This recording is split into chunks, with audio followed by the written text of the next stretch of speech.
with my brother Jeff and sister Zakaya here, and our brother Joshua, and my mom is on the other side of the room over here.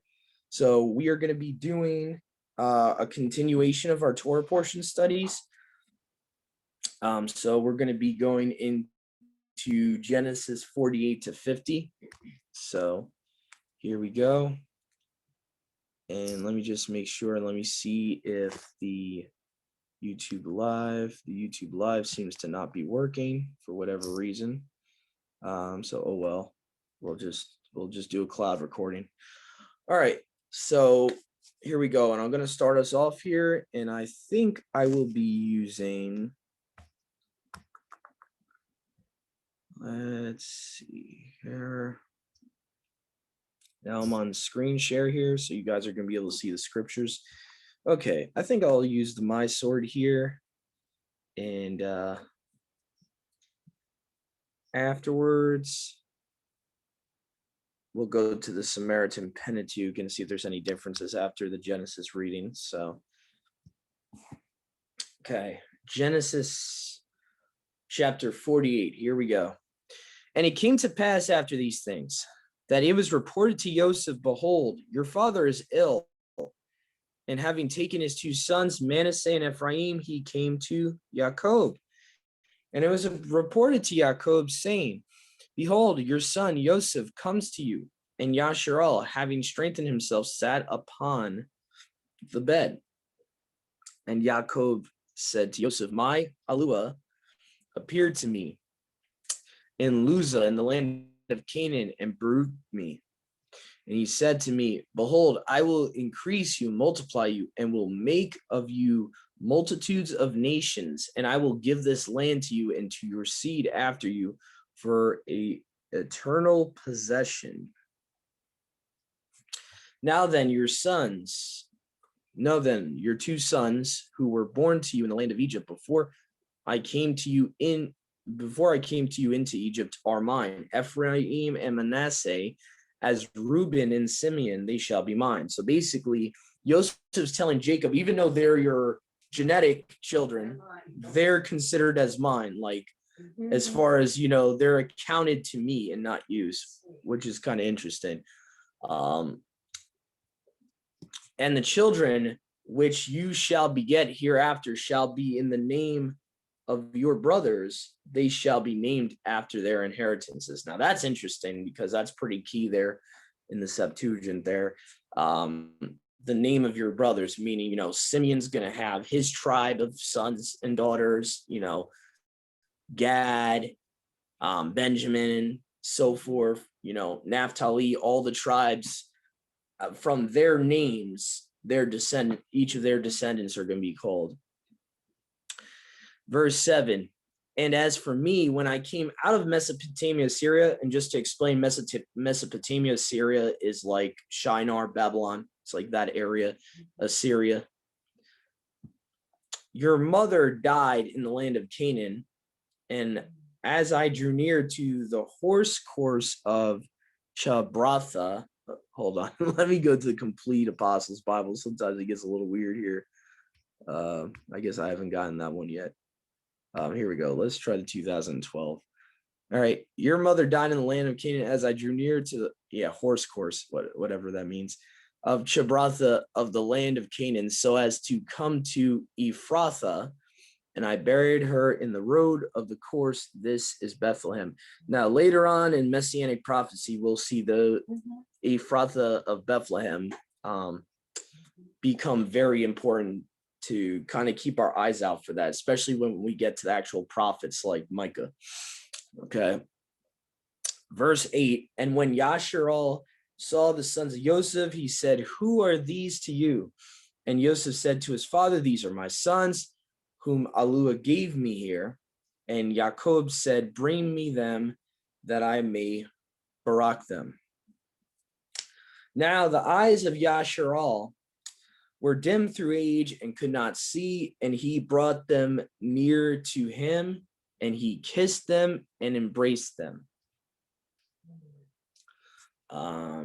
And Yasharal said to Yosef, behold, I have not been deprived of seeing your face, and behold, Yahudah has showed me your seed also. And Yosef brought them out between his knees, and they did reverence him with their face to the ground. And Yosef took his two sons, both Ephraim in his right hand, but on the left of Yasharel, Manasseh on his left hand, but on the right of Yasharel, brought them near to him. But Yasharel, having stretched out his right hand, laid it on the head of Ephraim, and he was younger, and his left hand on the head of Manasseh, guiding his hands crosswise. So, he crossed his hands. And he baruched them and said, the Yahudah in whose sight my fathers were well pleasing, even Abraham and Isaac, the Yahudah who continues to feed me from my youth until this day. Now, this is going to be controversial for some people here that haven't accepted the oneness here. The angel who delivers me, saves me, Savior, okay, from all evils, barak these boys, and my name shall be called upon them. And the name of my fathers, Abraham, Isaac, let them be increased to a great multitude on the earth. Now, we don't have time to go through all the scriptures that prove this concept of the angel of Yahudah being Yahusha, and that these two verses, you put them together, it's pretty much saying the angel of Yahudah is Yahudah here. But anyways, so that's something you might want to study out for yourself. We've done other studies about this, like we've done recorded studies on the channel. Who is the right hand of Yahudah? Who is the angel of Yahudah? The oneness of Yahudah and Yahusha. You might want to check those out if that's something new to you that you haven't considered. Okay, so verse 17. And Yosef, having seen that his father put his right hand on the head of Ephraim, it seemed grievous to him, and Yosef took hold of the hand of his father to remove it from the head of Ephraim to the head of Manasseh. And Yosef said to his father, not so, father, for this is the firstborn. Lay your right hand upon his head. So you got to understand the Hebraic culture. The firstborn is supposed to get the barakas and everything. Yes. Like they get the inheritance. The secondborn, the secondborn is really what is our modern terminology would be for it. He gets chopped liver, or he doesn't really get what the firstborn gets. Yeah, he doesn't really, so. But Yahudah through Yosef is given a prophecy here showing that it's not about being physical firstborn. It's more of a spiritual thing that instead of the physical firstborn, that Ephraim is going to get the baraka and the inheritance.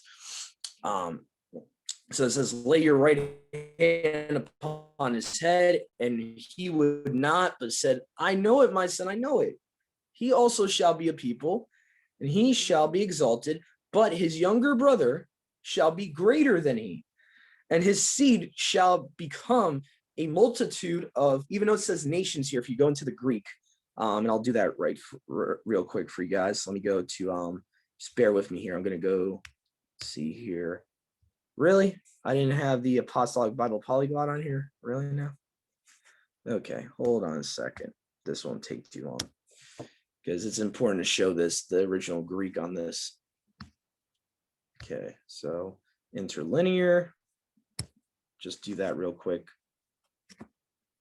Okay, all right, yeah, all right, come on. Okay, that's taking a while. Anyway, once that downloads, I can show you guys the actual.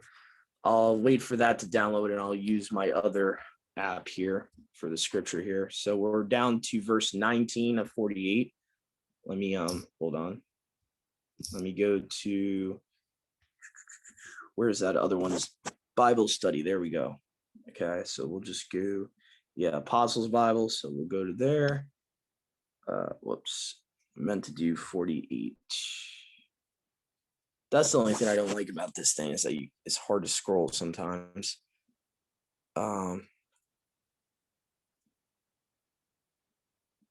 Oh, I see what they do. I see. Okay, this it's a little bit new for me. Let me see here. So we're gonna go to verse. 19 here.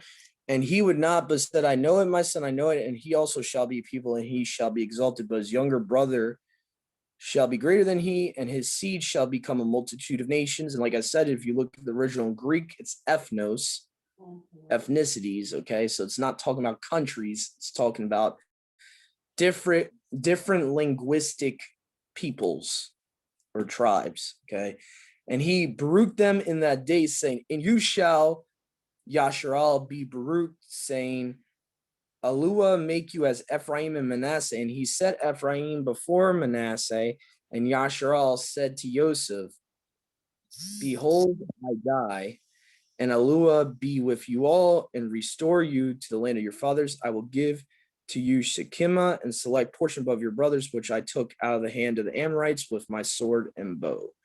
Okay, so now we're at 49. Let me just admit Brother Dennis in here. Okay. All right. So we're now at Genesis 49. I'll be going back to this app here. Okay, so chapter 49, and I'm using the Complete Apostles Bible or the Apostles Bible, whatever it's called in this app. And Yakob called his sons and said to him, assemble yourselves, that I may tell you what shall happen to you in the last days. And if you look at your Masoretic text here, they'll make it seem like it's not talking about the end times, that it's only just talking about a remote future, like, you know, that it's somewhere in the future. But the Septuagint makes it clear the context. It's talking about the end times. Gather yourselves together and hear me, sons of Yakob. Hear Yasher all, hear your father. Reuben, you are my firstborn, you are my strength, and the first of my children, hard to be endured, hard and self-willed. You were insolent like water, burst not forth with violence, for you went up to the bed of your father. Okay, he saw his father's nakedness, uncovered his father's nakedness. Then you defiled the couch where you went up. Simeon and Levi, brothers, accomplished the unrighteousness of their cutting off. Let not my soul come into their counsel. Let not my inward parts contend in their conspiracy. For in their wrath they slew men, and in their passion they hamstrung a bull. Now, obviously, their wrath, if you read earlier in Genesis, it's talking about Dinah, how their sister was defiled by that, I believe, what was he, a Hittite man? He's the Hittite guy seduced their sister. Dinah, yes, I think so. Yeah, so that's what he's talking about in their wrath. So, and then it starts talking about the bull thing. I have no idea what it means that they hamstrung a bull. That is a little bit weird. Yeah, it sounds like they assaulted a bull. I don't know. That's something I'll have to look at a future time. Yeah. Cursed be their wrath, for it was willful, and their anger, for it was cruel. I will divide them in Yakob and scatter them in Yasher. All Yahudah, your brothers have praised you, and your hands shall be on the back of your enemies. Your father's son shall bow down. I'm sorry about this, guys. He keeps doing stuff. Your father's son shall bow down before you. Yahudah is a lion's whelp. From the tender plant, my son, you have gone up, having couched. You lie down like a lion, and as a whelp, who shall stir him up? And this is the most important one right here. I'll even highlight it here. Okay, a ruler shall not fail from Judah, Yahudah, nor a prince from his loins, until there cometh things stored up for him, and he is expectation of nations. So obviously this is referring to Yahusha here, the expectation of nations, the expectation of the Gentiles. Okay. Binding his foal to the vine, and the foal of his donkey to the branch of it. Okay.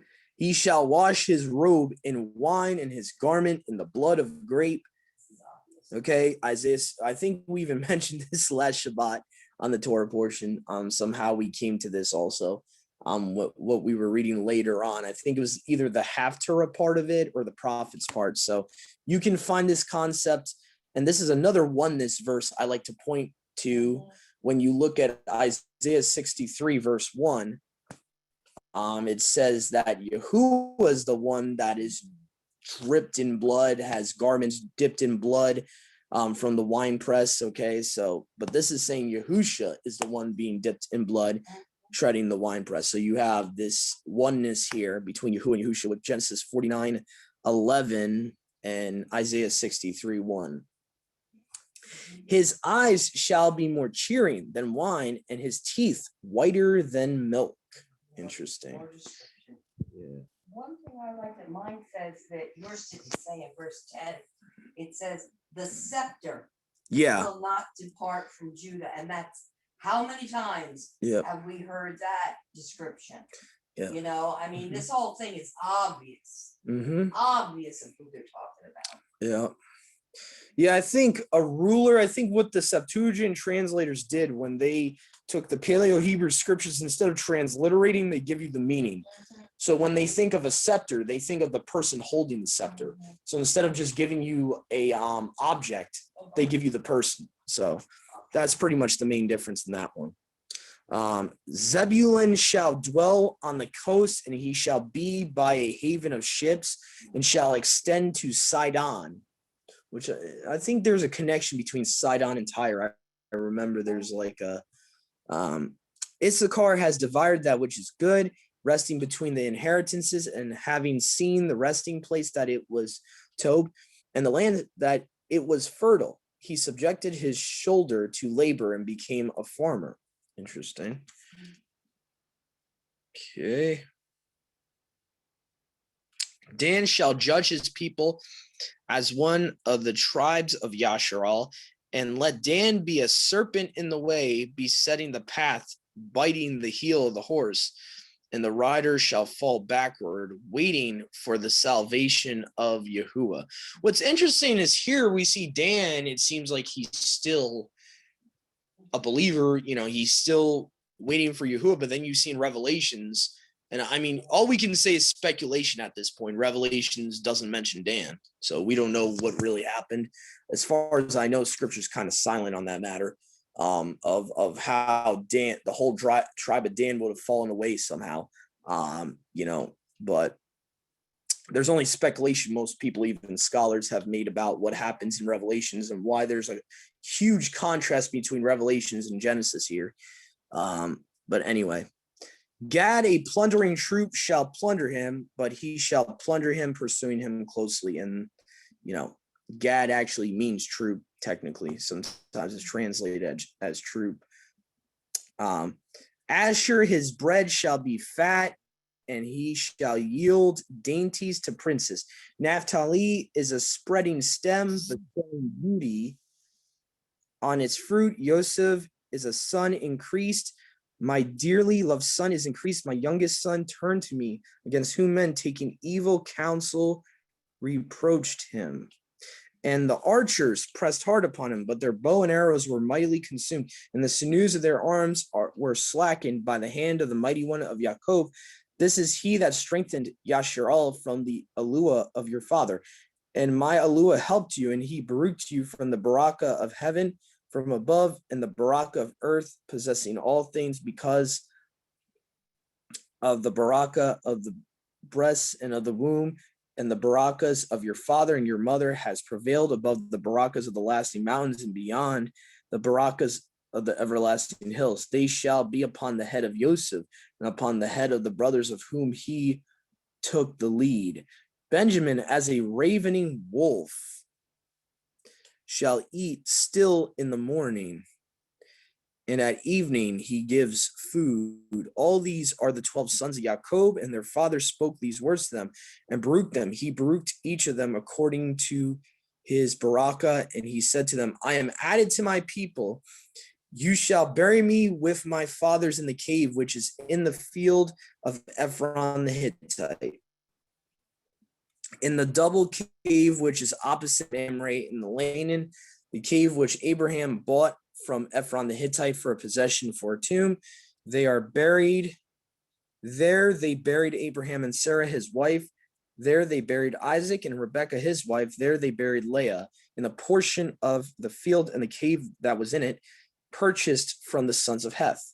And Yakob ceased giving charges to his sons, and having lifted up his feet on the bed, he died and was gathered to his people. So now we're about to start chapter 50 here, and we're about to be at the end of our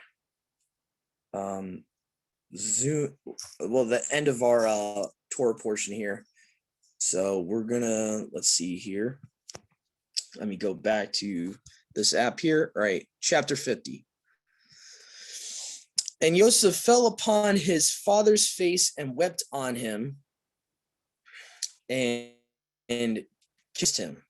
And Yosef commanded his servants, the embalmers, to embalm his father.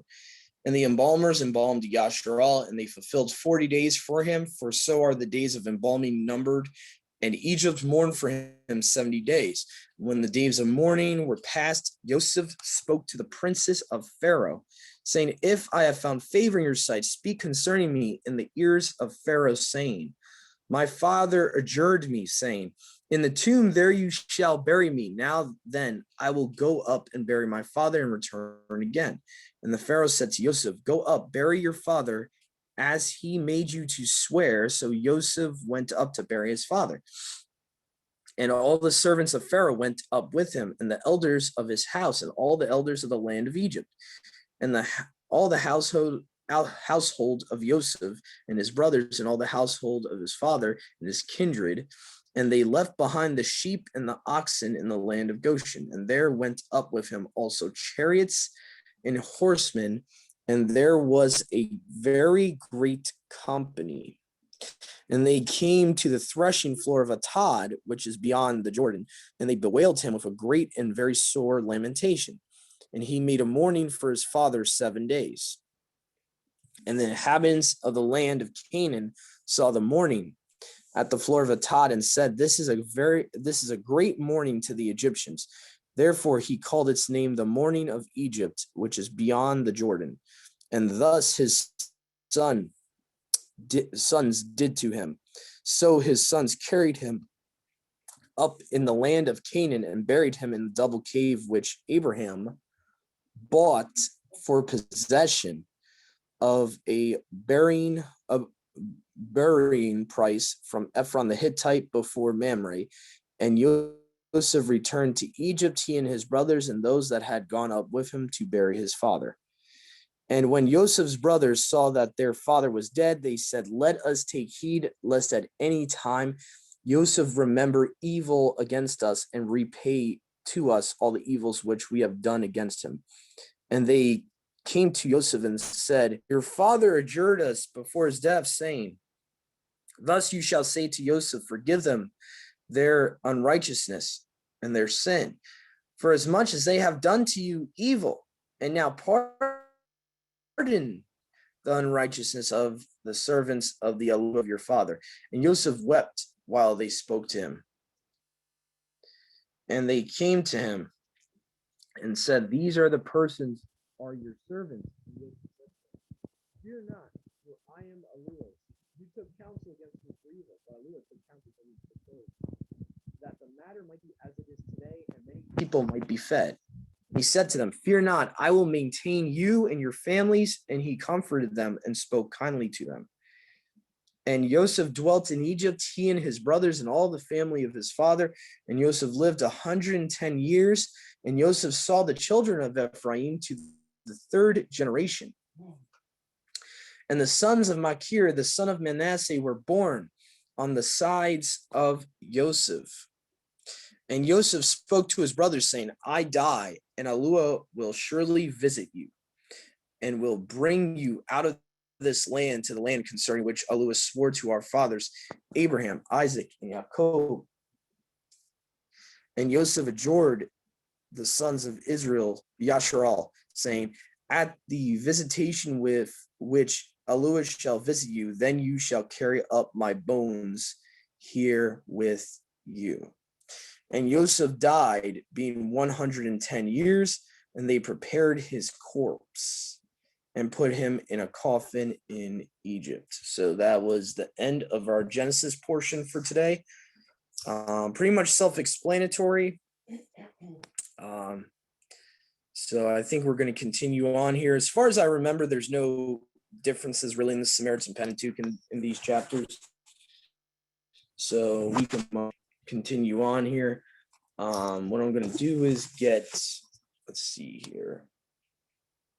See, that download should be ready now. So before we continue here, actually, I want to show everyone I was not making that up in verse 19 of Genesis 48. If you look at the word for nations, G1484, ethnos, multitude, whether men or beasts, a company, troop, swarm, multitude of individuals of the same nature or genus, genealogy, human family, tribe, nation, people group. In the Old Testament, foreign nations not worshiping the true Elohim. So technically, we could say Genesis 48:19, that prophecy means that there would be Gentiles coming from the loins, genetically coming from the loins of Ephraim. So to me, that's pretty interesting. So anyway, we're going to continue on here. I think what we got next is 1 Kings chapter 1 and chapter 6. And my mom and I will be splitting those up. So 1 and 6? No, 1, 2, 6. 1, 2. Thank you, Mom, for asking me to clarify there, because that was not too clarified. So yeah, so we're going to do chapters 1 and chapter 6. I think I'll do 1 to 3 and you'll do 4 to 6. Okay, so all right, here we go here. And King David was old and advanced in years, and they covered him with clothes, and he was not warmed. Oh, actually, hold on a second, my bad, guys. I almost forgot. I don't want these recordings getting too long, because I noticed that when they get too long, then it's harder to upload. So let me just stop the previous recording.